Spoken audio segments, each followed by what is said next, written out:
Agora na Band News FM, Seus Filhos, com Roseli Saião e Thaís Dias.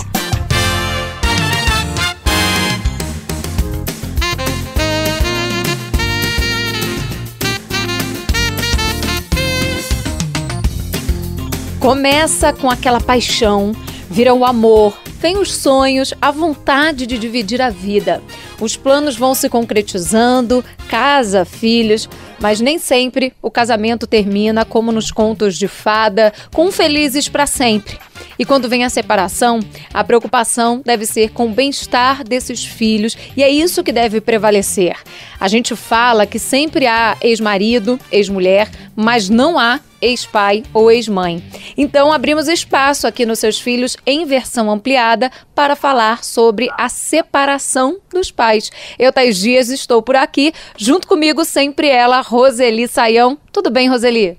Tudo bem, Thaís? Vamos enfrentar uma separação com filhos? Vamos juntas enfrentar esse tema. Pronto, falei. Começamos com um relato de uma mãe que pediu para não ser identificada. Ela teve dificuldades para falar com a filha sobre o divórcio. Não é fácil, né, contar para um filho, né, essa decisão a ser tomada, mas é algo também que não pode ser passado despercebido, né, porque eles sacam logo dessa situação, eles percebem tudo que está acontecendo. Então, acho que a decisão mais acertada mesmo é contar, né, pedir que eles entendam, pois daí tudo é pro bem do casal e que nós nunca deixaremos de ser os pais e filho é eterno e o amor por eles também vai ser eterno. Roseli, como é que a gente conta pro filho sobre essa decisão de um divórcio dos pais? Depende muito da idade? Depende muito da idade, Thaís. Crianças na primeira infância têm dificuldade de entender esse conceito de união e de separação. A criança, quando se separa da mãe ou do pai, vai para a escola, por exemplo, né? Ela tem a sensação, às vezes, de que não vai voltar, e é mais tarde que ela vai entender isso. Então, na primeira infância, o melhor é dar a situação prática. O seu pai vai morar em outra casa, mas ele vai continuar a viver você. Crianças maiores já entendem. Inclusive, muitas crianças na segunda infância já têm colegas com pais separados. É mais fácil. Aí é dizer da separação e garantir, né, como fez a nossa ouvinte, a presença amorosa dos dois. E com o adolescente a história já é bem diferente, ele já conversa quase como adulto, ele entende as coisas, mas sempre é bom garantir a presença dos dois. Agora, uma coisa importante, Thaís, nada de detalhes, tá bom? Eu também quero falar. E conosco por aqui, a filha dessa ouvinte, né, que dividiu agora conosco a sua experiência. Essa filha que conta como recebeu a notícia da separação dos pais. Ela também pediu para não ser identificada. Eu acho que eu nunca tive nenhuma dificuldade, assim, pra me adaptar, não. De vez em quando que dá uma saudade do convívio, assim, de conviver todo dia com os dois, entender, por exemplo, as datas comemorativas, com quem que vai passar, né, sentir saudade do outro. Isso é a única dificuldade, assim, que eu acho que acontece, mas ainda assim é muito natural. Roseli, e o que você diz para esse jovem que está acompanhando o nosso programa, que está vivendo essa situação? O que você traria de ajuda também para ele? Olha, a primeira coisa que eu posso dizer para eles é que a separação é dos pais, não é dos pais com os filhos. Então, é importante também eles perceberem que não há um culpado nessa separação, que há um desencontro. Assim como houve um encontro um dia, há um desencontro, e esse desencontro não se desfaz, e aí acontece a separação. Então, é seguir a vida em frente e não tomar partido e não desistir de estar convivendo com o pai ou a mãe. Agora, a gente vai seguir por aqui, Roseli, porque eu queria aprofundar nessa questão, né, do recebimento dessa notícia. E aí, do ponto de vista do pai, como é que o pai, a mãe, que estão ali diretamente envolvidos nessa questão, acolhem os sentimentos dos filhos? Porque muitas vezes há uma dificuldade de aceitação, outras vezes, né, há um tempo necessário para processar que a realidade vai mudar. Como é que há um acolhimento? Como é que se faz isso, se mostra para o filho, olha, a gente está aqui, pai e mãe continuam por aqui? primeiro passo é o autoconhecimento, Thaís. É preciso se conhecer para entender quais são as emoções que estão acontecendo com eles adultos, né? É um sonho que se desfaz, é um plano de vida que termina ali, não é fácil. Então resta uma tristeza, um sofrimento, um luto, há um luto, né, depois do divórcio. Então é importante esse conhecimento para não permitir que as emoções que residem nos adultos, nos pais, sejam transmitidas para os filhos como se fosse em relação a eles. E aí, depois disso, depois desse passo dado, é importante ouvir os filhos. O que se passa na cabeça deles, o que eles pensam, o que eles acham, qual o sofrimento deles, qual é a responsabilidade que eles colocam neles. Muitas vezes os filhos se sentem culpados pela separação dos pais. Então é esse acolhimento das emoções para que eles possam simbolizar em palavras, ou dependendo da idade, em desenhos ou qualquer outra coisa, o que acontece com eles após a separação dos pais. Agora, Roseli, se for o caso, buscar ajuda de um psicólogo pode auxiliar também nesse processo de entendimento dessa nova etapa?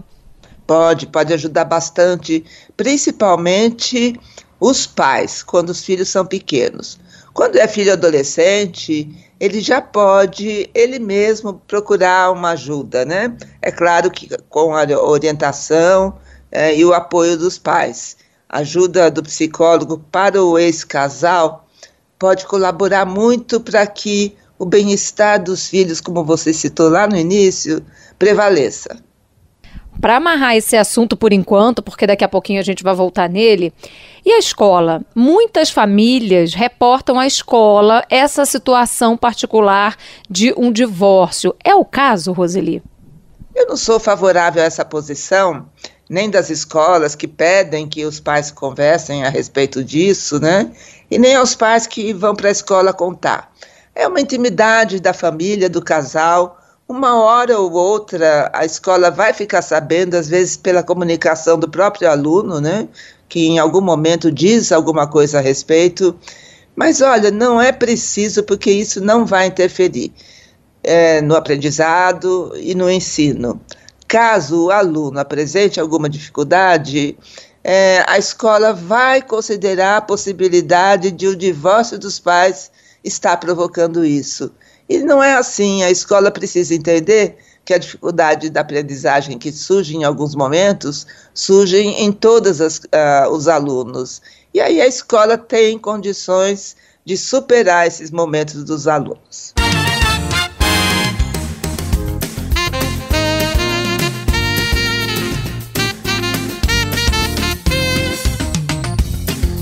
A separação dos pais é o nosso assunto aqui nos Seus Filhos em versão ampliada. Me conta uma história. E qual a indicação que você traz para a gente pensar um pouquinho mais sobre esse assunto, Roseli? Eu trouxe a indicação de um livro, Thaís, que é muito interessante. E olha, tem um público-alvo muito amplo. É um livro que pode ser lido por adultos que foram filhos de pais separados, podem ser lidos por pais que já se separaram, estão se separando, ou pensam que isso irá acontecer mais ou menos em breve. Pode ser lido por adolescentes cujos pais se separaram e por muitos profissionais que lidam com essa questão. O título do livro é Filhos do Divórcio. Filhos do Divórcio é a indicação de leitura para você que nos acompanhou tratando desse tema por aqui nos Seus Filhos em versão ampliada. Lembrando que as nossas dicas ficam disponíveis para você ouvir quantas vezes quiser lá no site da Band News FM, assim como as nossas colunas que vão ao ar diariamente.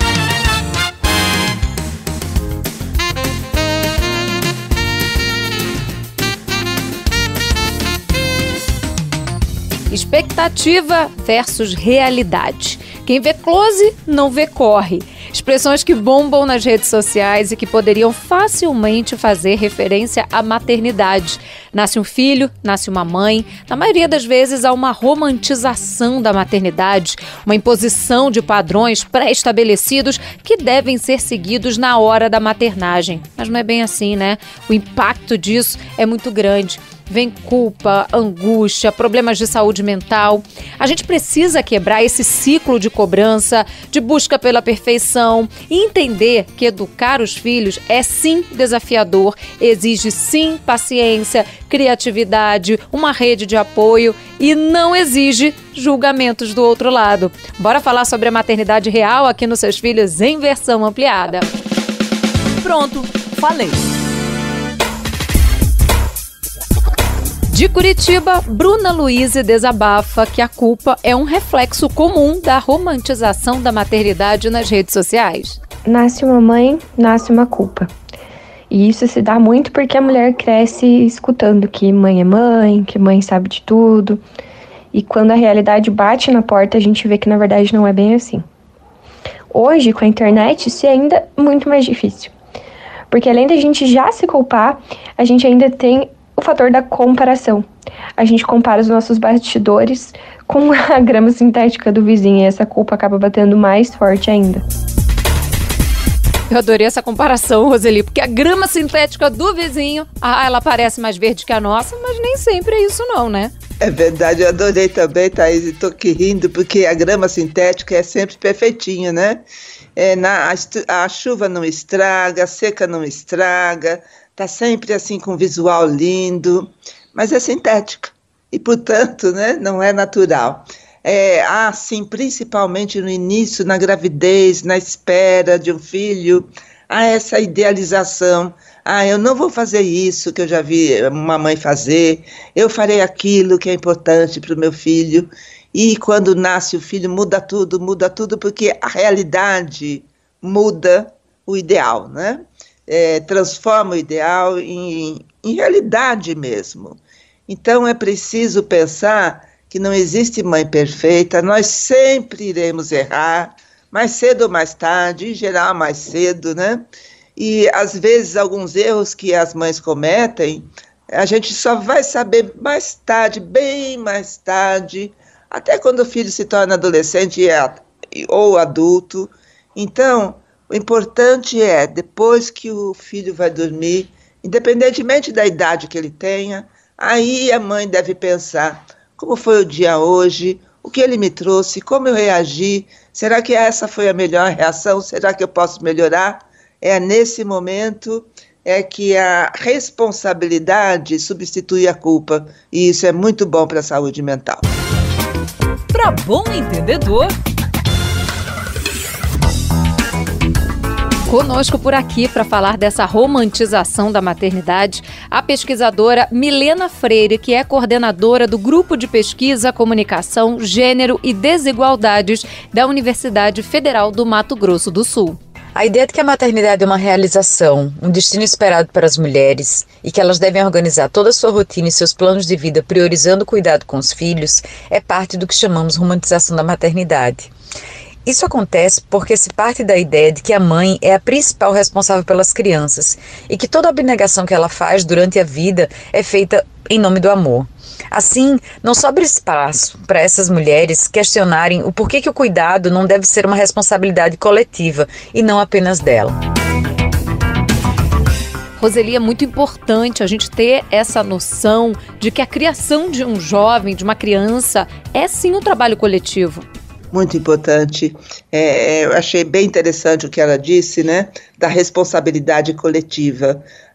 Não é só a mãe a responsável, é a mãe, é o pai, são os tios e tias, sogra e sogro, os avós das crianças, né? Enfim, é preciso toda uma comunidade para que uma criança cresça e se desenvolva de acordo com o seu potencial. Então, é incrível, Thaís, que no século XXI a gente ainda tem uma enorme população que considere apenas a mãe a responsável pelos filhos. Eu também quero falar. Camila Fernandes sentiu a necessidade de mais informações sobre a maternidade real e daí surgiu uma ideia bacana, a ideia de criar um blog sobre maternagem. a falta de relatos reais na maternidade me inspiraram a criar esse Instagram. E lá o meu intuito é mostrar os desafios da maternidade de forma nua e crua, né? O desafio que é trabalhar e ter que cuidar das crianças, o desafio que é lidar com uma criança de 3 anos no momento da birra, o desafio que é fazer a introdução alimentar de uma criança de 6 meses. Então lá eu mostro as dificuldades para que as mães se sintam acolhidas e vejam que elas são mães reais. É tão importante a gente trazer cada vez mais esses relatos, né, Roseli? Porque dá a sensação de que a gente não está sozinho. Porque quando só a perfeição é mostrada, a gente fala, olha, eu tô falhando em alguma coisa. Eu, de fato, não devo ter nascido para isso. E aí, quando a verdade aparece, tá todo mundo, em algum momento, sentindo a mesma coisa, né, Roseli? É verdade. Você sabe que a internet, né, mostra muito aquilo que não é real. A gente faz a pose para a foto, a gente se arruma para uma foto, a gente arruma o nosso filho, né, se a gente quer colocar uma foto, e o que a gente fala é aquilo que muitas vezes a gente idealiza e não a nossa realidade. Então é muito importante visitar páginas nas redes sociais ou em sites na internet que tragam a realidade. E a realidade, a gente já falou aqui, né? A vida de uma mulher que é mãe ou de um homem que é pai não é simples, é complexa, traz muitas dificuldades, desafios, é uma tarefa árdua essa, talvez a mais importante e a mais difícil da vida de um adulto. Vi e curti.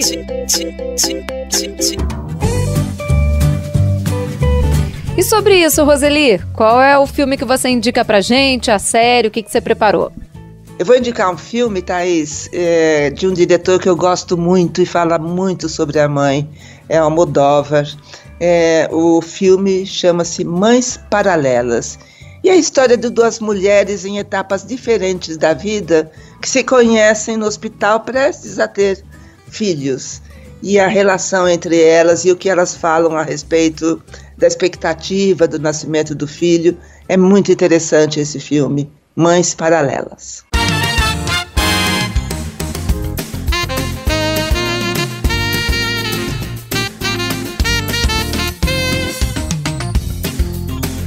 A romantização, a idealização da maternidade continua em destaque aqui nos Seus Filhos em versão ampliada. Na minha opinião. Para Simone Soares, a rede de apoio foi fundamental para o exercício pleno da maternidade. Eu fui mãe de primeira viagem, só tenho uma filha, não foi fácil, porque eu tive Maria Júlia. Eu trabalhava, né, os 2 expedientes, então não tinha tantos berçários como tem hoje, então eu dependi muito de babás, foram algumas que trabalharam aqui comigo, que também eram mães, né.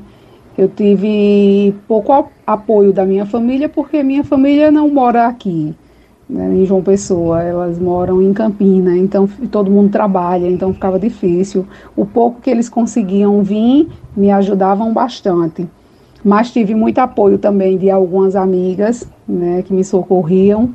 No meu próprio trabalho também, meus chefes me ajudaram, né, permitiam às vezes que eu levava, quando a babá faltava, porque o filho delas também estava doente. E assim é aquela rede, né, que você tem de apoio dos amigos, dos vizinhos, né, eu tive bastante ajuda. Eu achei fundamental esse relato porque mostra pra gente que sozinho a gente não dá conta mesmo e que pedir ajuda não tem problema nenhum. Aliás, é um sinal de força, né, Roseli? Dizer, olha, não tô dando conta, me ajuda aí. E essa ajuda chega de alguma forma. Isso, muita gente acha que pedir ajuda é sinal de fragilidade, e é exatamente isso que você falou, mostra firmeza, né? Mostra autoconhecimento e mostra a necessidade que todos nós temos do outro. O outro é que nos possibilita viver ou bem ou não tão bem. Então eu me lembrei, Thaís, de quando meus filhos eram pequenos, às vezes faltava a pessoa que ficava com eles, e aí eu levava os 2 comigo para a universidade para dar aula. e os alunos adoravam, né, tomar conta, ajudar a tomar conta dos meus filhos. É importante poder contar, como nosso ouvinte contou, com a compreensão no trabalho.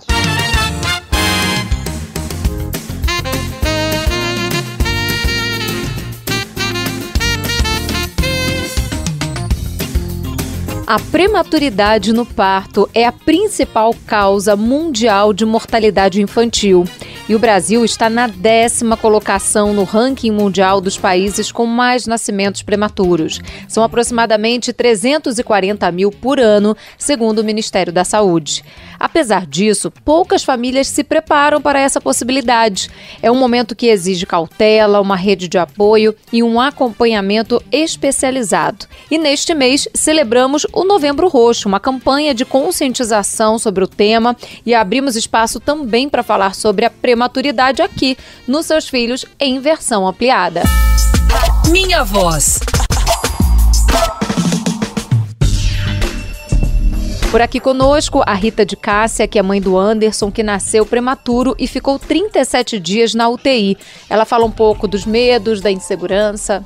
Hoje eu digo que para ser mãe de prematuro é preciso ter muita fé, mas também ser mãe de prematuro é superação, é entender um monte de coisas que muitas vezes a gente não entende, é saber de doenças que a gente nem sabia que existia, é contar o tempo de um jeitinho diferente. É difícil de entender, mas sair da UTI é uma festa, guardar amigos eternos e preciosos que nunca vão sair do nosso coração. Médicos, enfermeiros que lutaram junto com você pela vida do seu filho, são pessoas que eu vou levar pro resto da minha vida. Eu ganhei o maior presente da minha vida e graças a Deus meu filho hoje tá super saudável e é a maior alegria das nossas vidas. Não é nada fácil, né, Roseli? A gente faz um monte de planos, a gente imagina, né, como vai ser a chegada desse filho e muitas vezes ele chega antes do previsto. E a gente precisa se preparar também para os imprevistos quando o assunto é maternidade e paternidade, né? Em geral, a mulher que está grávida não pensa nos imprevistos, e muito menos quando o imprevisto é uma questão de saúde do bebê que irá nascer. A gente pensa no nascimento, a gente já pensa na saída do hospital, na chegada em casa, e nem sempre isso acontece. É preciso a gente ter consciência dessa possibilidade, né? Pode nascer bem antes, e isso não vai permitir a saída do hospital do bebê. A mãe sai e o bebê fica.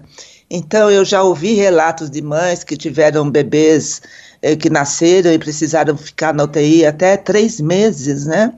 É um relato triste, é dolorido, é muito difícil para a mulher esse momento, e por isso a importância da rede de apoio, tanto como a gente ouviu ela falar, né, dos funcionários do próprio hospital, quanto a sua rede de apoio pessoal, parentes, amigos, porque a mulher também precisa ser acolhida nesse momento. Para bom entendedor. Espaço aberto para ouvir a obstetra Sônia Diniz, que explica o que pode causar um parto prematuro e quais os cuidados necessários para evitar essa possibilidade.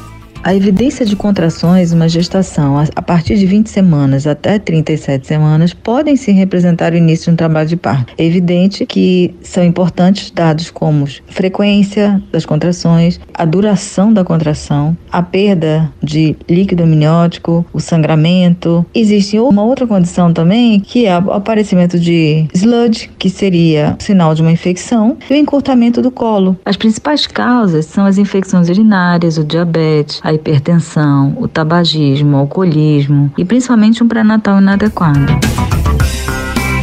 E é aí que eu queria chegar, Roseli.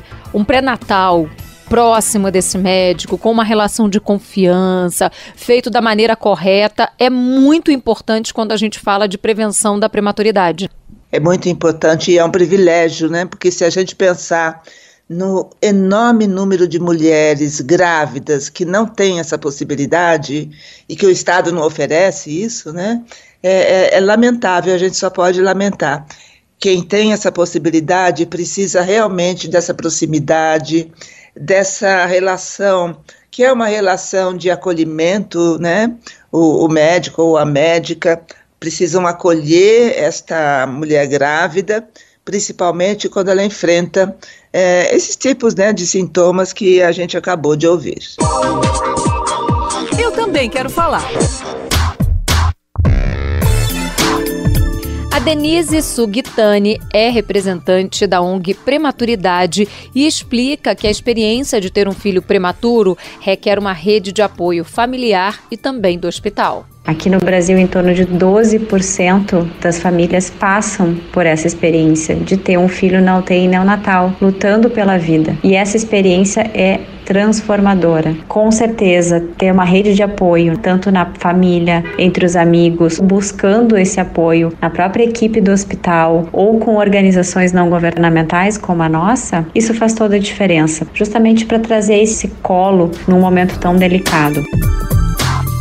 Esse colo que pode chegar, como ela disse, né, pelo apoio dessas pessoas que estão na estrutura hospitalar, nas pessoas que estão na família, nos amigos, e se for o caso, Roseli, se ficar muito pesado, também buscar um profissional na área de saúde mental para dar esse suporte. Isso, para a mãe principalmente, é muito importante a manutenção da saúde mental dela, e não é simples, é complexo, né, porque ela tinha todo um plano, todo um sonho, e de repente isso é quebrado, e de maneira radical, né?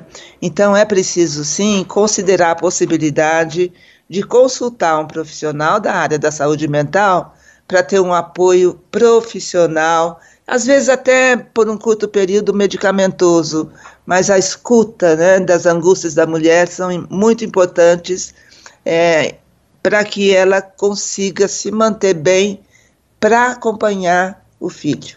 Roseli, a gente sempre fala aqui, né, que esses primeiros dias, esses primeiros meses da vida do bebê são marcados pela criação de vínculo. Nesse momento, principalmente de recuperação, esse vínculo, esse contato físico mesmo, né, dos pais com o bebê, tem um poder muito grande na recuperação dessa criança.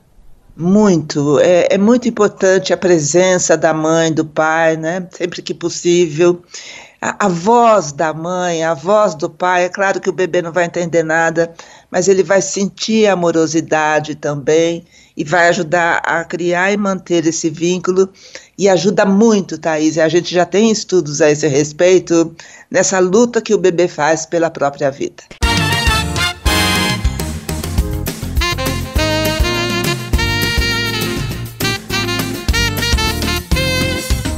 A prematuridade continua sendo nosso assunto por aqui nos Seus Filhos em versão ampliada. Vamos navegar!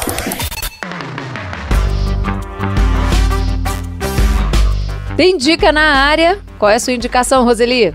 Pois é, a gente ouviu a Denise falar, né, do site Prematuridades, e é esse o convite que eu faço aos nossos ouvintes. Visite esse site. É um site tão interessante, tão importante, oferece muitas informações, é um site sério e oferece inclusive a possibilidade, eu acho isso importante, né, de pessoas serem voluntárias para ser rede de apoio de mulheres que enfrentam essa situação. O site é prematuridade.com. Prematuridade.com, a indicação da Roseli para você que nos acompanha por aqui. Se ficou com alguma dúvida, se quiser participar conosco, dividir uma experiência, anote aí o nosso e-mail, seusfilhos@bandnewsfm.com.br. Pode também nos acionar nas redes sociais, @ThaísBdias, Thaís com H, ou @Roseli Saião, Roseli com Y, Saião também. Lembrando que esse programa fica disponível para você ouvir quantas vezes quiser, para compartilhar também lá no nosso site, bandnewsfm.com.br, ou no nosso canal do YouTube. Lá na lista de podcasts você encontra o programa em versão ampliada Seus Filhos. Também estamos nos principais tocadores de áudio. Agradeço muito a sonorização do José Antônio de Araújo, a produção da Luana Pereira e a sua companhia, ouvinte da Band News FM, todos os dias por aqui, nas nossas colunas e também no nosso programa em versão ampliada. Meu beijo especial para minha companheira de todos os dias e o agradecimento pelos ensinamentos, Roseli Saião. Um beijo para você, até semana que vem. Um beijo, Thaís, até a próxima semana. Para os nossos ouvintes, sempre a lembrança carinhosa de que fazemos parte da rede de apoio deles. Continue ligado, porque os seus filhos você só ouve aqui na Band News FM.